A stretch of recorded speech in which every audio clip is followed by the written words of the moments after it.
জিসানের ঝড়ো ইনিংসের পর রাকিবুলের ৩ উইকেট, নেপালকে হারিয়ে প্রথম জয় বাংলাদেশ এ দলের।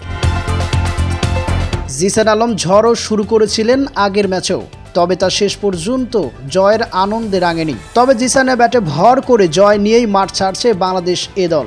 পাকিস্তান সায়েন্সের বিপক্ষে প্রথম ম্যাচ হারের পর আজ ডারউইনে টপ অ্যান্ড টি-20তে জিসানের দ্বিতীয় ম্যাচে নেপাল জাতীয় দলকে ৩২ রানে হারিয়েছে বাংলাদেশ এ দল। জিসানের ঝড়ো ইনিংসের পর ৬ উইকেটে ১৮৬ রানের সংগ্রহ পায় বাংলাদেশ। সেটি যথেষ্ট হয়েছে জয়ের জন্য। টসে জিতে ব্যাট করতে নামা বাংলাদেশের ২ ওপেনার পাওয়ার প্লেতে ৫৩ রান এনে দেয়। যদিও পরের ওভারও ১৮ বলে ২৫ রান করে লামিচানের বলে ক্যাচ দিয়ে আউট হন মোহাম্মদ নাইম। ভেঙে পড়ে ৬২ রানের উদ্বোধনী ঝুঁটি।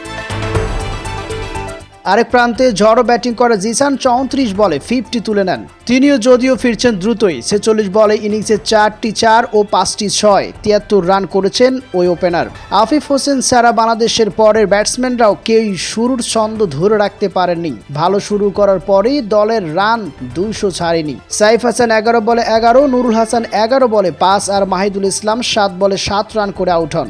এই ম্যাচে একাদশে ঢোতা তোয়াফেল ৪ বলে ৫ রানের বেশি করতে পারেননি।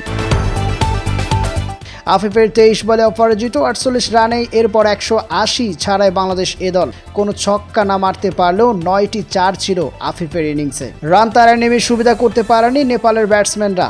দ্বিতীয় ওভারে কুশাল ভুরতেলকে ফিরিয়ে বাংলাদেশকে প্রথম উইকেট এনে দেন মাহমুদ হাসান। পাওয়ার প্লের ভেতরই বাংলাদেশকে আরেকটি উইকেট এনে দেয় রাকিবুল হাসান। ১০ বলে ১৫ রান করা লোকেশ বামকে ফেরান এই বাঁহাতি স্পিনার। পাওয়ার প্লের ৬ ওভারে ৪৯ রান তোলে নেপাল। ১০ম ওভারে এসে হ্যাট্রিকের সম্ভাবনা জাগান রাকিবুল হাসান। টানা ২ বলে এলবিডব্লিউ ফাঁদে পেলেন দীপেন্দ্র সিং, ওইরি ও গুলশান ঝাকে। শেষ পর্যন্ত হ্যাট্রিক না পেলেও ৪ ওভারে মাত্র ১৮ রান দিয়ে ৩টি উইকেট নেন রাকিবুল।